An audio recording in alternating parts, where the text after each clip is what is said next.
My millionaire grandpa left me $125 million and his mansion. 15 years after abandoning me, my parents suddenly showed up at the will reading claiming to be my guardians. But when my lawyer walked in, their faces went pale. Imagine being just 12 years old, waking up completely alone, with only a cold, scribbled note from your parents explaining why they vanished. That moment, that profound betrayal, carved a path through my life I never saw coming. It's a path that led me here, at 35, to the head of Ross Heritage Jewelers, a luxury empire spanning the country, living in the magnificent mansion my grandfather left behind. But this glittering success can't erase the memory of that boy, broken and abandoned.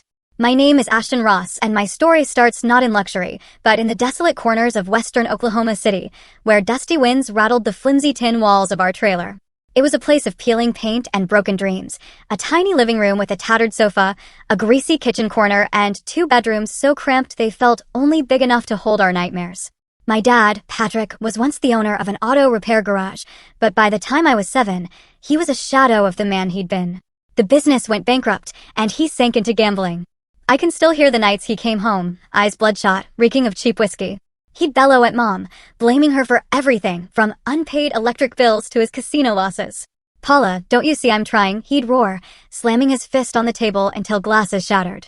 Mom, Paula Ross, was a ghost of a woman, small and frail, with eyes always tinged with sadness. She worked double shifts as a waitress at a diner near the highway, taking whatever hours they offered. I'd watch her hands tremble as she'd set a bag of leftover food on the table, her voice hoarse. "Eat, Ashton." I'm not hungry. But I knew she was starving. She always gave her share to me, silently enduring. Her hunger wasn't just for food, though. In her eyes, I saw a different kind of longing, a desperate yearning for a better life she'd never touch. Mom tried to hold us together, but day by day she grew quieter, her gaze drifting to some distant place I couldn't follow. Once I saw her sitting alone, face buried in her hands, silently weeping. When I asked, she just waved me off. "It's nothing, Ashton. I'm just tired." I vividly remember one stormy night, the wind howling through the cracks, mingling with the shouting inside. Dad, drunk out of his mind, threw a stack of unpaid bills onto the table. "All you do is bring home pennies. How's that supposed to keep this house afloat?" Mom stood at the sink, hands soaked, trying to stay calm, but her voice trembled. "At least I bring money home instead of burning it all at the casino like you." The words barely left her mouth before Dad lunged, gripping a whiskey glass and hurling it. Shards scattered, liquor pooled across the linoleum. I hid behind my bedroom door, heart pounding, watching Mom's silhouette shrink as if she might break. In that moment, I had a vague, sickening premonition that our family was sliding toward an ending we couldn't escape. Then came that morning. I was 12, and the air was biting cold, seeping through every crack in the trailer. I woke on my narrow bed, the thin blanket doing little to warm me. The living room was eerily silent. No arguments, no clatter of dishes, not even Mom's voice urging me to get ready for school. I sat up, rubbing my eyes, not forming in my stomach. "Mom?" I called, my voice raspy from the cold. No answer. "Dad?" I tried again, stepping out, my bare feet shivering on the icy wooden floor. The living room was empty. The kitchen was empty. My parents' bedroom, too. The bed unmade, the closet flung open, a few old clothes strewn across the floor. My heart hammered, a sick, hollow dread rising. I ran to the dining table, where Mom usually left breakfast notes. There, in the middle of the table, was a small piece of paper, torn hastily from an old notebook. I picked it up, hands trembling. In my father's scrawled handwriting, a single line in ballpoint pen, "Find your grandfather. He'll take care of you." I stood frozen, the paper slipping from my fingers to the floor.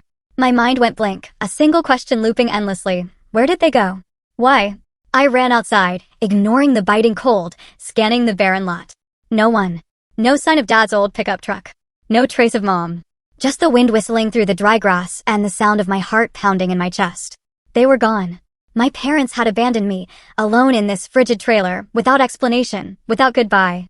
I went back to the table, picked up the note, and read it over and over as if it might change. As if it might say this was just a cruel joke. But no, just 10 short, cold words that tore my heart apart. I sank into a chair, covering my face, trying not to cry, but the tears came hot against my freezing hands. I was only 12. What had I done wrong? Why didn't they want me anymore? The question gnawed at me, sharp as a knife. Then I remembered my grandfather, Howard Ross. The name sent a shiver down my spine. He was a titan, a legend, the owner of Ross Heritage Jewelers, the most prestigious luxury chain in the region. But he was no fairy tale grandfather. He was known for being stern, cold, and particularly dismissive of children. He never smiled, never asked about me like other grandparents might. The thought of seeking him out terrified me. He lived in a world apart, a mansion on a hill in Nichols Hills, where the wealthy resided behind tall iron gates and watchful security. How could I, a 12-year-old in tattered clothes, step into that world? How could I face those cold eyes alone? But what choice did I have? My parents had left me with nothing but a note and a name, Howard Ross. I didn't know if he would truly take me in, but I knew I couldn't stay here. Not in this freezing trailer where every memory was steeped in pain. Summoning all my courage, I put on my worn-out jacket, stuffed the note into my pocket, and stepped out. The cold wind pushed against me, as if trying to knock me down. But I kept walking, one step at a time, along the rough dirt road leading away from that trailer park. I didn't know what lay ahead, but I knew this moment, when my parents abandoned me, would change my life forever. The Oklahoma winter cold didn't just seep through my thin jacket, it burrowed deep into my chest. My worn-out sneakers, their soles nearly gone, slapped against the pitted red dirt road. I hugged myself tightly, trying to hold on to the last scraps of warmth. But the real chill didn't come from the weather. It came from the emptiness in my heart.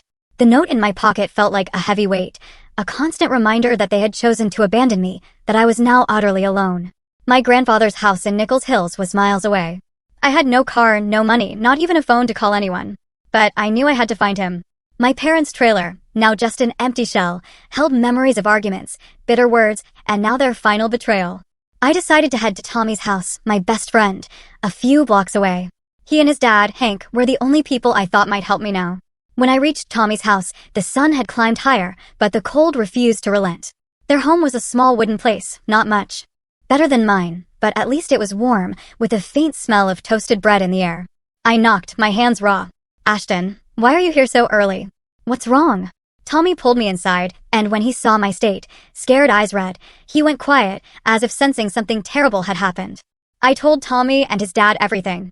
I pulled out the note, handed it to Hank, my voice choking. "My parents, they're gone. They left this." Hank read the note, his brows furrowing. He was a big man, a truck driver with a weathered face, but kind eyes. "Ashton, you sure?" "Maybe they just went somewhere for a bit," he said, but his voice lacked conviction. He knew, as I did, that my parents weren't the type to leave a note like that for a short trip. "I need to get to my grandfather's," I said, my voice trembling. "In Nichols Hills. I don't know how, but I've got nowhere else to go." Hank sighed, placing a hand on my shoulder. "All right, kid. I'll drive you. But you're eating something first. Can't let you go on an empty stomach." I sat in Tommy's kitchen, eating a slice of toast Hank insisted I take. But the food had no taste. My mind swirled with images of my grandfather, Howard Ross. He was wealthy, the owner of Ross Heritage Jewelers, the most renowned luxury jewelry chain in the region. But he was no warm, storybook granddad. He was known for being stern and cold, especially toward kids. He had 3 sons, my father Patrick, the eldest, then Uncle Anthony, and Uncle Philip. None of them could stand his harsh demeanor, so none worked for his company. Mom once said that Grandpa saw Dad and my uncles as failures. "He never forgives mistakes," she'd whispered, her eyes distant, and he doesn't like kids. The few times I'd met Grandpa when I was younger left me with a heavy feeling. He lived in a different world, a mansion in Nichols Hills, where the wealthy gathered with pristine streets, perfectly trimmed trees, and houses like castles. I remembered the last time I saw him, when I was 10. He sat in his grand living room, dressed in a black suit, staring at me with icy eyes. "Stand up straight, Ashton," he'd said, his voice sharp. "Don't slouch like a loser." I was so scared I couldn't speak, just stood there feeling like I was on trial. Now, the thought of facing those eyes again, without my parents by my side, made my heart clench. After eating, Hank grabbed his old pickup truck, and I sat in the passenger seat, clutching my backpack with a few clothes and that fateful note. The drive felt longer than it was. Or maybe it was just me. Each mile pulling me closer to a foreign world. Oklahoma City passed by the window.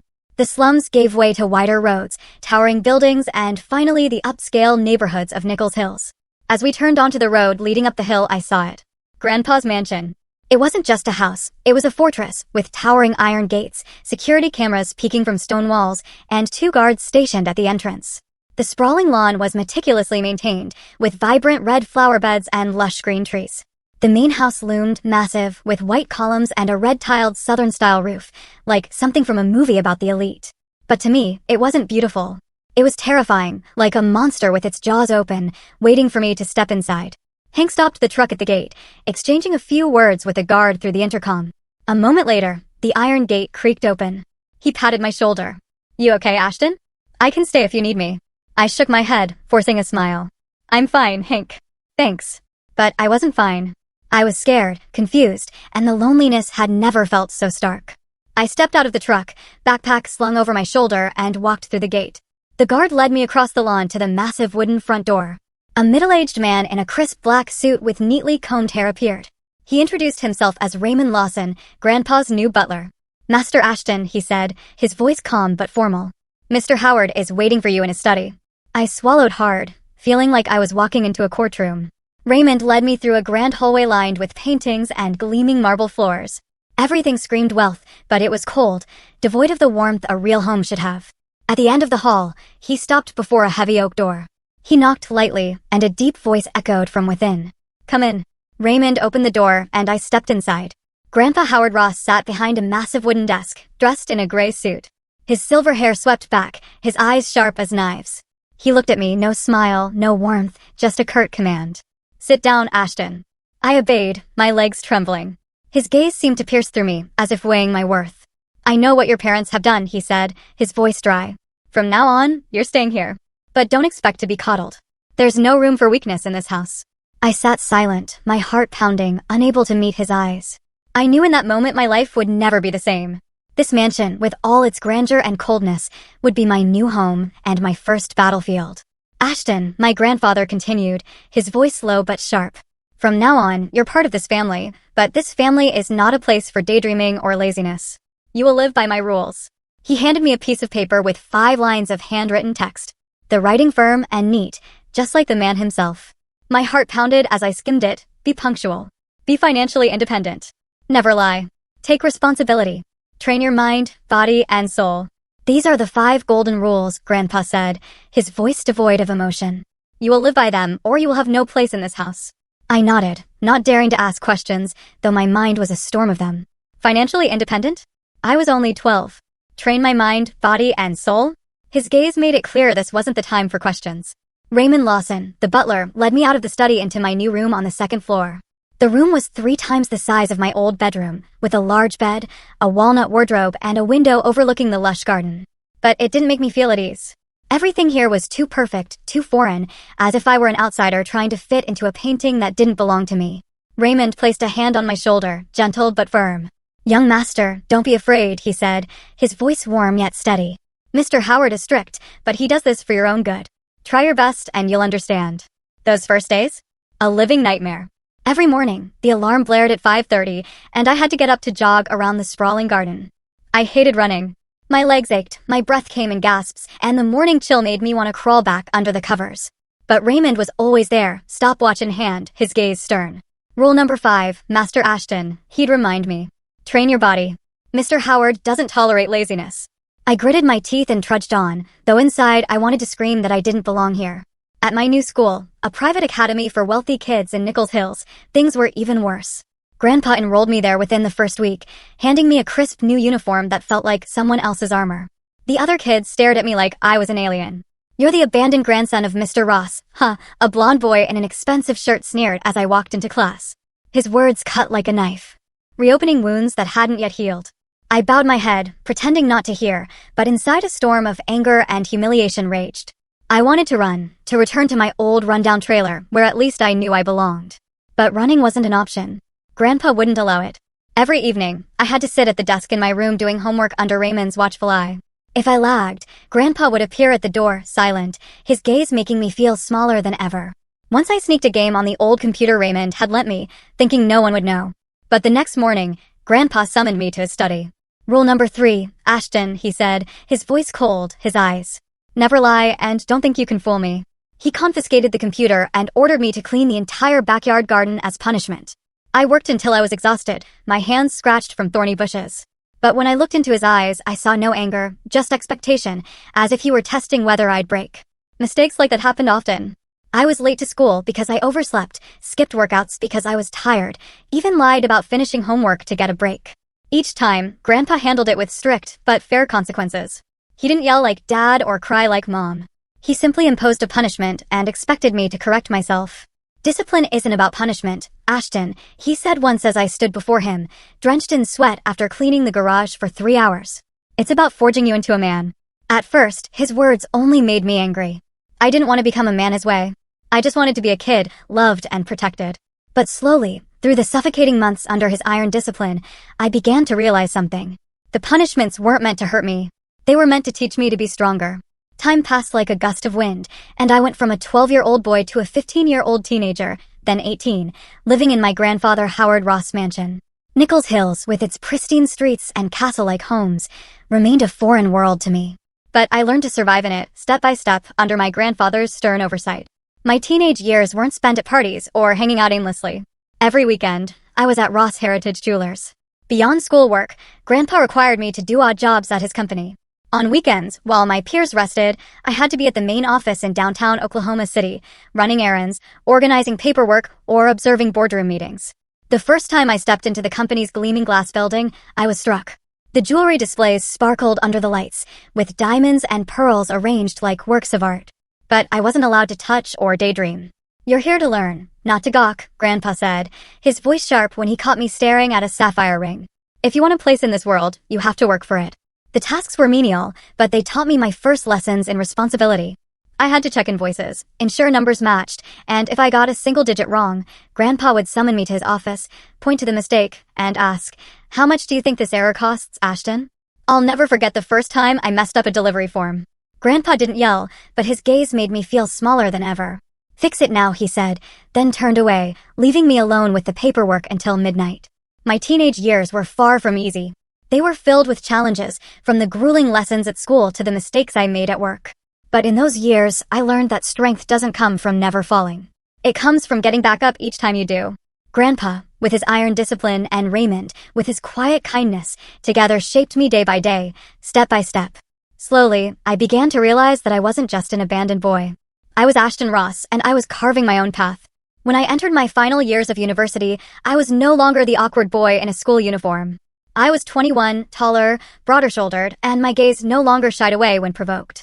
But deep inside, I still carried the scar of the day my parents abandoned me, a reminder that I had to be strong, not just for myself, but to prove I was worthy of the name Ross.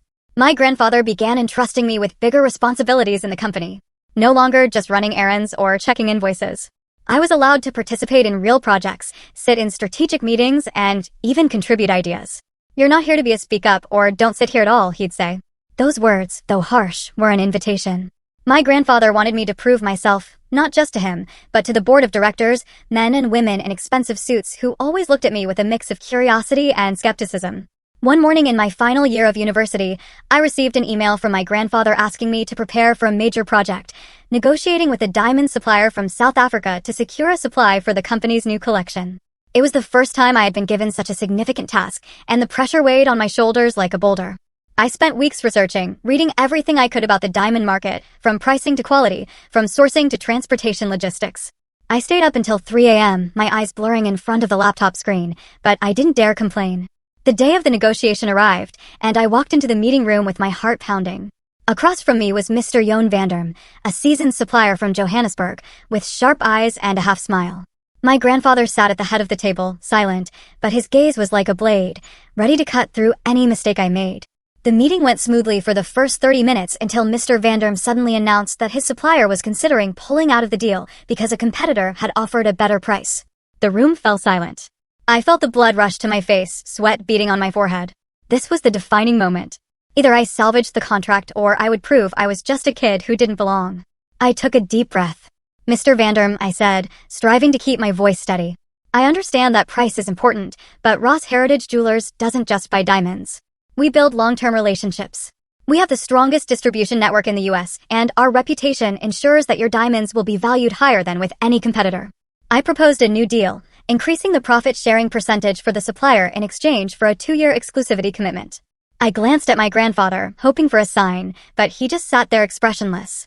After a tense discussion, Mr. Vanderm nodded. "Kid, you know how to negotiate," he said, his smile widening. "I'm in." The room let out a collective sigh of relief, and for the first time I saw a different look in the director's eyes, not skepticism, but respect, albeit cautious. My grandfather said nothing. But as the meeting ended, he stood, placed a hand lightly on my shoulder, and left. Graduation marked a turning point in my life. I was no longer the boy who feared my grandfather's stern gaze or the teenager who dodged taunts. I had become a man of resolve, ready to face the challenges of the business world. The day I wore my first custom-tailored suit and looked in the mirror, I saw the difference clearly. No longer the trembling 12-year-old who stepped into the mansion years ago, but an adult who knew where he was headed. Deep down, I understood. Ross. Heritage Jewelers wasn't just my grandfather's company. It was becoming a part of me, and I was determined to prove I was worthy of it. In the first few years after graduating from university, I threw myself into work with a burning passion. I was just 23, an age when many of my peers were still searching for their path in life. But I was already sitting in strategic meetings, facing executives twice my age, and negotiating with international partners in far-off cities like London or Dubai. Ross Heritage Jewelers wasn't just a jewelry company. It was an empire, and I was learning how to become a part of it. Every day I worked from early morning until late at night, reviewing accounts, overseeing marketing campaigns, and ensuring that every diamond, every ring sold, carried the true value of the Ross brand.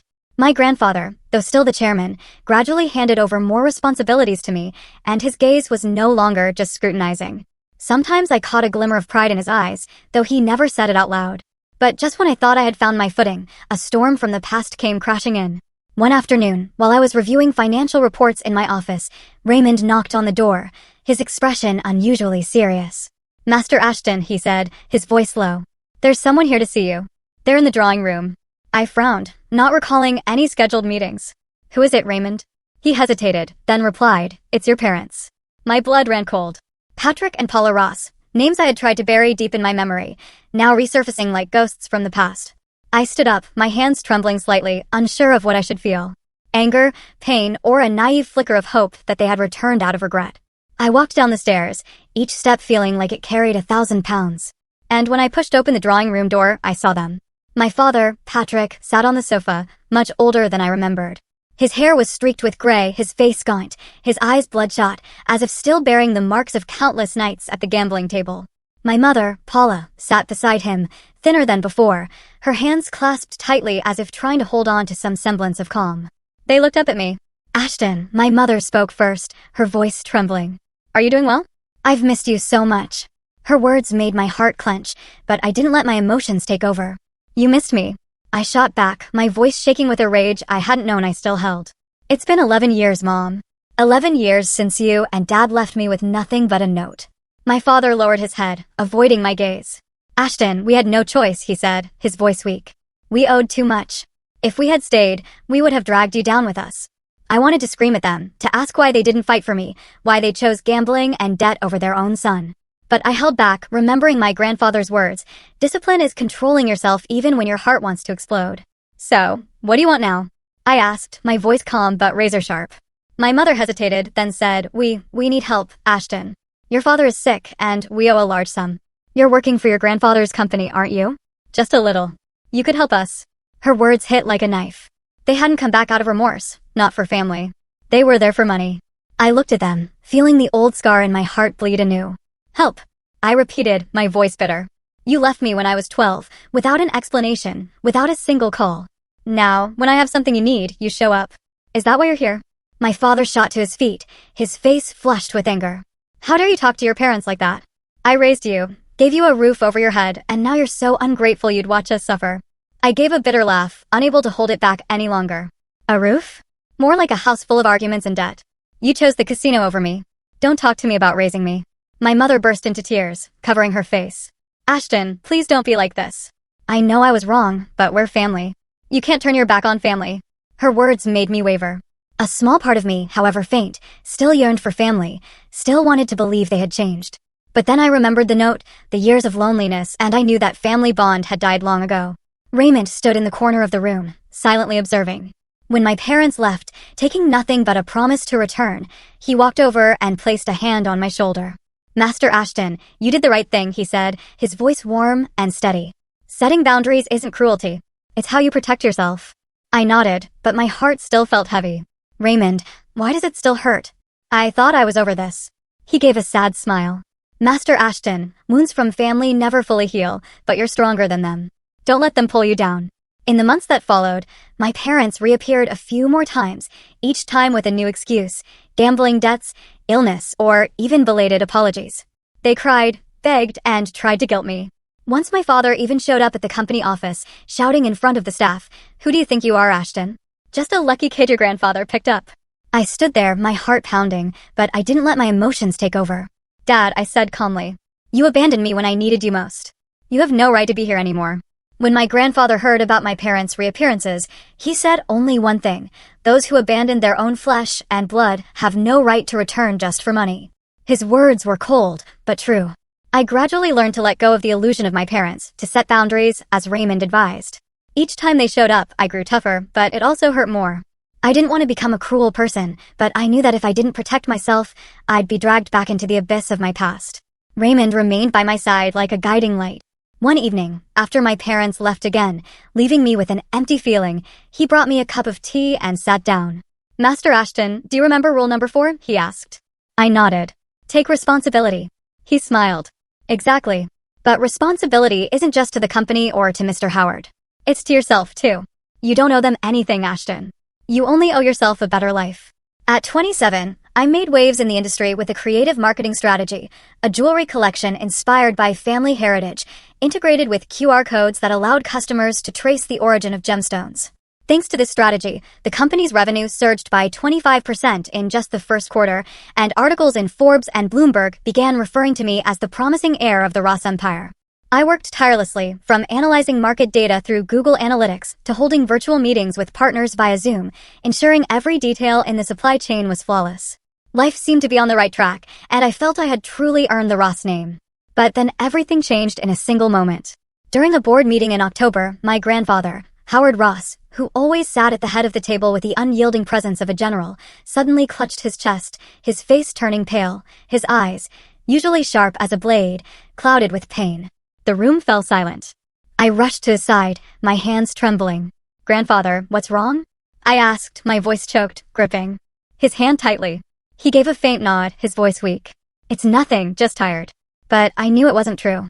An ambulance arrived, and after a series of tests at a top hospital in Nichols Hills, the doctors diagnosed him with congestive heart failure, a common condition in older adults. He was prescribed medication to stabilize his heart rate and lower cholesterol. But the doctors warned that he needed rest and to avoid stress, nearly impossible for someone like my grandfather. His health declined rapidly. He no longer came to the office every day, instead joining meetings via video calls from his home office, his tired face appearing on the laptop screen. His voice grew weaker, and sometimes he had to pause to catch his breath. I was overwhelmed with worry and mental turmoil. I feared that my grandfather would leave me before I could do anything to repay his kindness. Then one afternoon, he called me into his study where he sat in his old leather chair, a digital blood pressure monitor, a modern device he reluctantly used, by his side. "Ashton," he said, his voice weak, but still sharp. "I don't have much time left. The company needs you. From now on, you'll sign off on major contracts, attend board meetings, and stand before the staff as a true leader." I opened my mouth to protest, but before I could speak, he continued, pushing an old leather-bound folder tied with twine toward me. "Open it," he said, his voice low but resolute. I opened the folder, my heart pounding. Inside was a handwritten journal chronicling my journey from the day I first stepped into the mansion. His firm handwriting described the time I cleared the garden for being late to school, the time I saved a contract at 18, and even the nights he quietly stood outside my room watching me do my homework. "I've been watching you from the start," he said, his eyes softening in a rare moment. "Not to control you, but to see if you were worthy of the Ross name." Next were CPS, Child Protective Services, documents from when I was 12. Cold pages proving that my parents had legally abandoned me. They had signed away their parental rights, leaving my grandfather's address as my sole guardian. Reading those lines, I felt a weight in my chest, as if the old scar was bleeding again. Finally, he handed me a sealed handwritten letter, his trembling but clear script visible on the envelope. "Don't open it early," he warned, his gaze stern. "It will explain everything when I'm gone." Then he took my hand, his thin but still strong grip tightening. "A legacy isn't just gold or jewelry stores," he said, his voice etching itself into my heart. "A true legacy is honor. Never let the Ross name be tarnished. You've already proven yourself. Now protect it."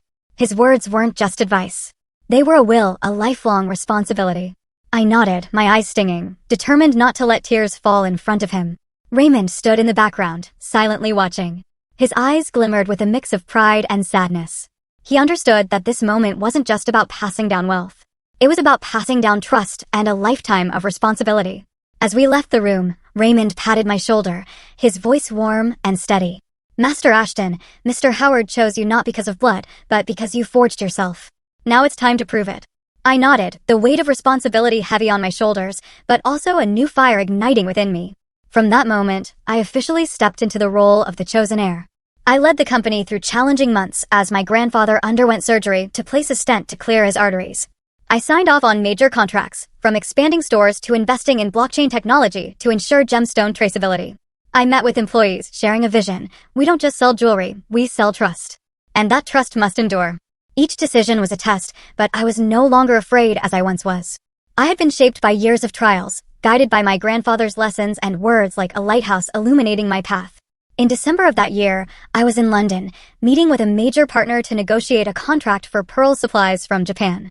The Christmas spirit enveloped the city, with twinkling lights lining Oxford Street and church bells echoing in the distance. I stood in a glass-walled meeting room in a high-rise building, presenting plans to expand Ross Heritage Jewelers into Europe, utilizing AR technology to let customers virtually try on jewelry through a mobile app. Everything was going smoothly, and I felt confident, as if I had truly mastered my grandfather's legacy.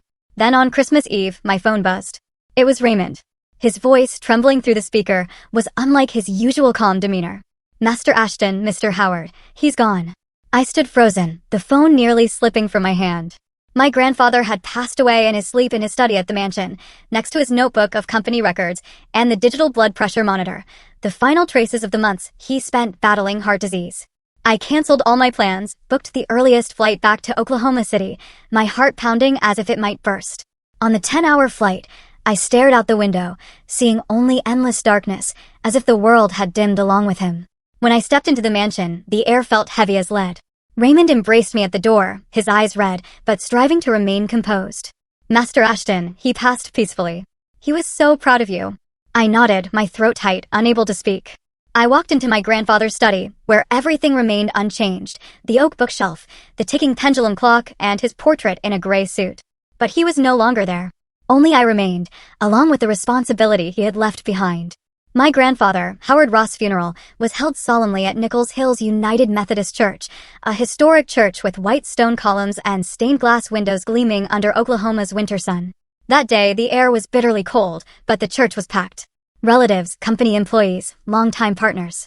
Hundreds attended, from board directors in black suits to sales staff from Ross Heritage Jewelers stores across the U.S. The atmosphere was a strange mix. Genuine grief from those who respected him, people he had shaped with his iron discipline, and calculating glances from some family members. I sat in the front row next to Raymond, who in his black suit looked older than ever. My father, Patrick Ross, and my uncles Anthony and Philip were all present. The first time in years they had gathered. They sat a few rows behind me, whispering to each other, their eyes avoiding the polished walnut coffin. My father, now in his 60s, his hair fully white, his face gaunt from years of gambling and debt. Uncle Anthony, who had tried and failed at his own business ventures, scanned the room with envy. Uncle Philip, the laziest of the three brothers, sat silently, but I could sense the scheming in his fleeting glances toward me. They didn't cry for my grandfather. They cried for what they thought they deserved. Loneliness surged as I looked at them, my own flesh and blood, who cared little for the man we had lost. I felt like an outsider in my own family, with only Raymond by my side, quietly holding my hand to lend me strength. The pastor began his sermon, describing my grandfather as a pillar of Nichols Hills, a man who built Ross Heritage Jewelers from a single store into an empire with over 50 locations, integrating technology to lead the jewelry industry. A longtime employee stood up, voice choked. Mr. Ross never gave praise, but he taught us that discipline is the key to success.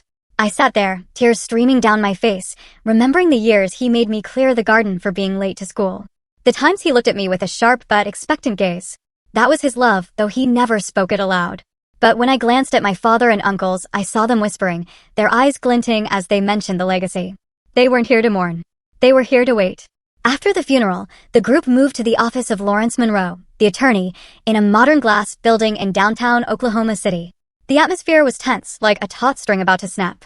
Family members sat around a long wooden table, facing a large screen displaying electronic documents. A blend of tradition and technology, just like my grandfather's style. Monroe, a tall man with gold-rimmed glasses, began reading the will and trust. All of Mr. Howard Ross' assets, including his shares in Ross Heritage Jewelers, the network of over 50 stores, real estate holdings, and the Nichols Hills mansion, are bequeathed to his grandson, Ashton Ross. Those words detonated like a bomb in the room. The total value of the estate, estimated at approximately $125 million, reflected Ross Heritage's success in the digital era. My father, Patrick, flushed red and slammed the table. He's leaving his own son out in the cold? What kind of joke is this? Uncle Anthony chimed in, his voice shrill. Ashton's just a lucky kid. He can't handle this empire. Uncle Philip nodded, his eyes blazing. We're his sons. We were the ones who deserved it. They glared at me like I was an enemy, forgetting that they had abandoned me when I was 12.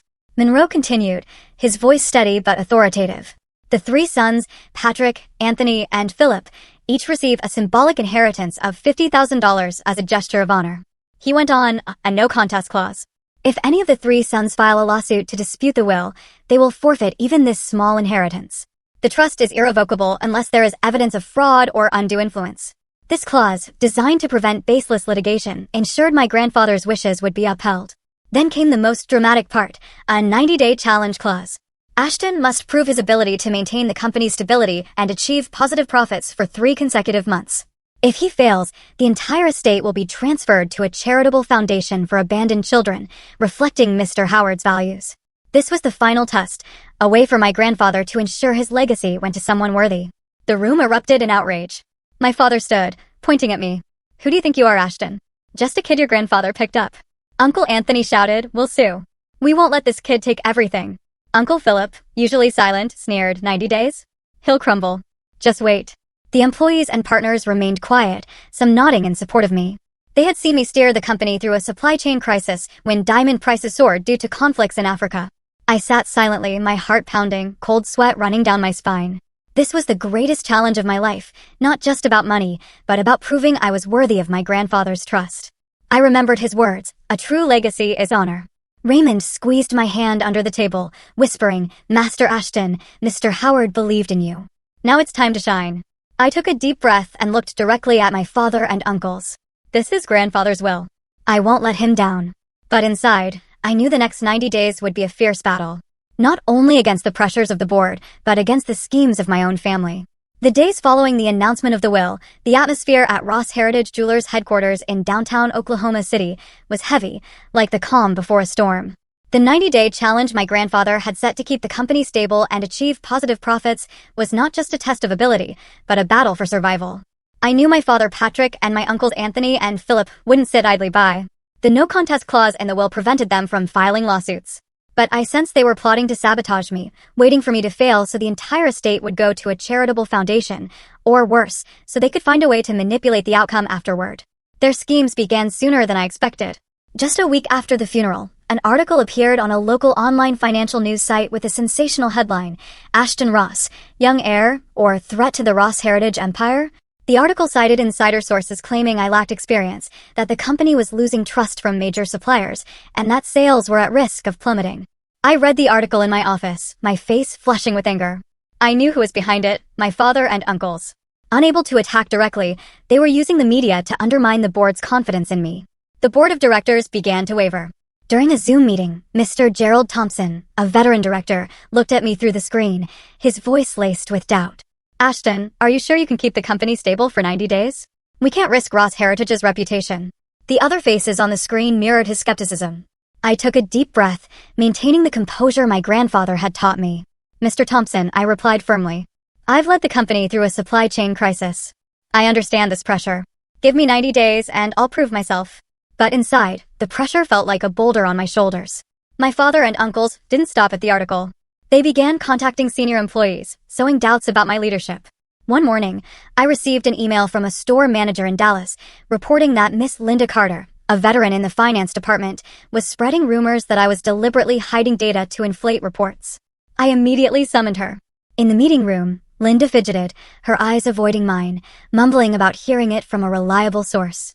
I didn't need to ask further. I knew it was my father, who had known her before my grandfather fired him for gambling. I gave her an ultimatum, work honestly or leave. Linda apologized, head bowed. But I knew this was just one of many schemes to come. The pressure mounted. Soon after, a major supplier in Italy, Senior Bianchi, suddenly announced he was considering pulling out of a contract because he'd heard the company was unstable. I knew my father was behind it. The meeting with Bianchi became a turning point. I stayed calm, affirmed that Ross Heritage was a lasting legacy, and offered a higher profit-sharing deal along with a 3-year exclusivity commitment. After a moment of hesitation, he nodded in agreement. The contract was re-signed, and I breathed a sigh of relief. But I knew this was only the first victory in a long war. Back in Oklahoma City, I learned that some employees were growing uneasy, worried about the company's future. In an all-staff meeting, I stood before 200 employees, from salespeople to regional directors. My voice trembling slightly, but clear. I know there are rumors, but I promise you, Ross Heritage will not fall. We will grow stronger, for Mr. Howard, for our legacy, and for ourselves. A few clapped, but I saw doubt in other eyes. I knew I had to act fast. The Legacy Collection launched in the second month of the challenge, but during that time, my father and uncles didn't relent. They continued to stir trouble, contacting major clients and spreading baseless rumors about business plans and product quality. I was forced to constantly meet with partners, reassuring each one that the company remained strong and was on a growth trajectory. The 90 days passed like a whirlwind. On the final day, I stood before the board, presenting the results. Revenue had increased by 18%. Major contracts were secured, and the Legacy Collection had become a sensation. The board stood and applauded, and Mr. Thompson, the one who had doubted me, shook my hand firmly. "You did it, Ashton." My father and uncles, upon hearing the results, made one last appearance at the office. Their faces heavy with defeat. My father tried to cling to hope, his voice trembling with a mix of anger and desperation. "You're my son, Ashton. I have a right to this company." Anthony snarled, his face red. "This company belongs to the Ross family. You can't take it all." Philip, in contrast, didn't shout, only smirked bitterly, his eyes full of contempt as if my efforts were just fleeting luck. I stood tall, looking directly at my father and each uncle. My voice cold but resolute. "Power doesn't come from blood. It comes from responsibility and honor. You abandoned me." Grandfather stayed. The room fell silent. My father staggered, as if hollow, before he quietly turned away. Anthony slammed his hand on the table, but said nothing. Philip gave me one last glance, his bitter smile lingering, then turned and left. They walked out of the office utterly defeated, leaving behind an atmosphere both heavy and liberating. Raymond stood beside me, offering a rare smile. "Master Ashton." "Mr. Howard is smiling somewhere," he said. I nodded, my eyes stinging. I had won, not just in keeping the company, but in upholding the honor my grandfather had entrusted to me.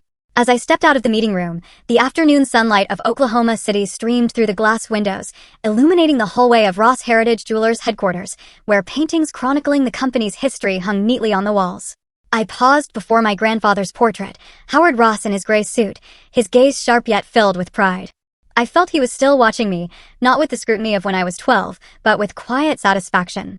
The 90-day challenge was over, and I had proven that I was not just the abandoned grandson. I was Ashton Ross, the worthy heir of the empire he had built. Ross Heritage Jewelers was now stronger than ever.